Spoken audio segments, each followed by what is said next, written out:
Hi guys, today we're going to talk about what to do if you are interacting with a narcissist. I have 6 ideas of things you can and maybe should do if you feel someone close to you, whether it's a spouse or a partner, a parent, a sibling, a friend, is behaving narcissistically towards you. This is the third part of a 3-part series. The first part came out last week, how to spot a narcissist, signs you'll notice when you're dealing with a narcissist.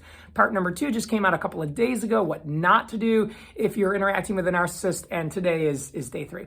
So let's dive in. We'll talk about the 6 things you can and should do if you're interacting with a narcissist. Number 1, and we've talked about this a little bit in the last video, but it bears repeating, set and enforce boundaries. Tell the narcissist what you need, what your expectations are, what your wants, hopes, desires, goals are for the relationship and the interactions in the relationship. If you don't do this, it's very easy for the narcissist to take advantage of you, get what they want, push their beliefs, their values, their ideas of what that should look like on you. And at some point, years go by, you end up kind of looking around and saying, I don't like most of this. And so figuring out on your own how you feel about things, what norms, what expectations you want to have, and then stating those, speaking those, telling those to the narcissist. And what's most important is standing by them. So if you've got ideas in your head of how you want your mother to interact with your children, her grandchildren, stand by those, express those. And if you see those being broken, say something and actually be willing to say, I'm going to have to ask you to leave or to not do this. We've got to change how this looks because I just can't have this getting broken. If you've got ideas about how much time or how much money you can spend with the narcissist or things that you're willing to do for them, stand by those, honor those. Once you've stated those, make sure that you are comfortable in upholding those. If you break them, if you kind of throw them to the wind, the narcissist will notice that, see that, and start to take advantage of that. They'll view that as weakness in your armor and use that as opportunities to accomplish what they want. So decide what you really want, decide what you're able to commit to, and then voice those and demand those from the person you're interacting with. Number 2, when you're about to deal with the narcissist, whether it's in person or electronically, phone, Zoom, text, whatever, pause momentarily before that interaction and check in with yourself. And so this might be as short as 5 minutes if you're about to have a phone call with a narcissist. It might be as long as an hour if you're about to spend a whole day or a weekend with a narcissist. But really kind of saying to yourself, hey, if I start to get uncomfortable, this is what I'm going to do or this is what I'm not going to do. I'm not going to raise my voice. I'm not going to yell. I am not going to agree to spending the night at this person's place. I am going to do this and not do that. And that way, when you're in the interaction, if things get heated or tense or there's conflict, you can refer back to that grounding of yourself that took place prior. You've taken deep breaths, you've collected and calmed yourself. And so you sort of go in with your head in a more conscious place versus a subconscious reactive state. And so those moments before where you set deliberate intention for, hey, this is what I want this interaction to look like. These are my goals. I can only control my part of it. Here's how I'm going to show up. And then reminding yourself of those commitments you made during the interaction can be really useful.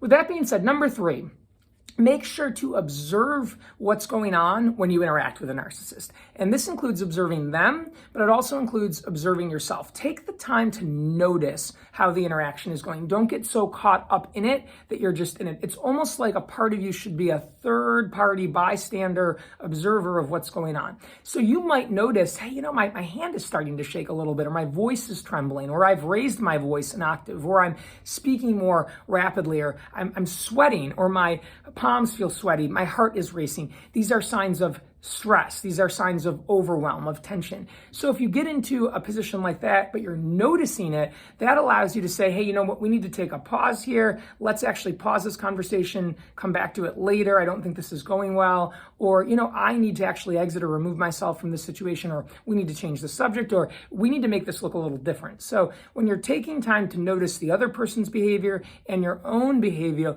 you'll be more likely to notice if you're getting in a place where you feel, I'm actually kind of being emotionally abused a little bit, or I'm not comfortable with how I'm being spoken to. So again, take the time, slow it down, the interaction while it's happening, pause yourself to notice and observe, again, the other person and also yourself. Number 4, find someone to talk to about the relationship if you feel that you are constantly in interactions with a narcissist. I recommend talking to a professional, a licensed family therapist, a counselor, someone like that, a coach potentially. But if not, find a person you can really trust. Maybe it's your best friend, maybe it's a trusted mentor or advisor, but have someone in your inner circle where you can share your experiences and get things off your chest. So this will help normalize what you're going through. It'll help validate your feelings. If you are going it completely alone, it can start to feel really lonely, and that's when you're more at risk and susceptible to being taken advantage of or mistreated. So make sure that you're talking to someone about it if this is something that's been bothersome in your life.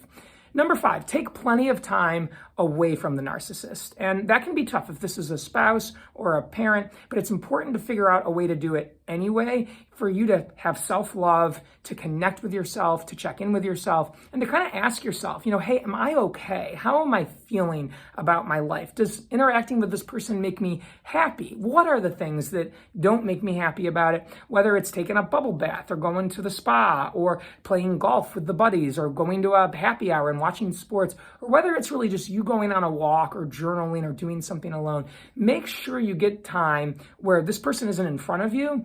And that will start to make it a little more obvious of whether or not you are dealing with a narcissist. You'll start to recognize and realize it more. And then you might find answers and you'll find what to do about it. If nothing else, you'll be stronger, more independent, more self-assured, more courageous if you spend time with yourself. And number 6, if you've done all of these things, nothing's working, and this person is a very disruptive force in your life, a lot of therapists recommend going low or no contact. I hear that over and over again. The narcissist that's really a true narcissist isn't likely to change their behavior, and they don't respond to feedback about it well.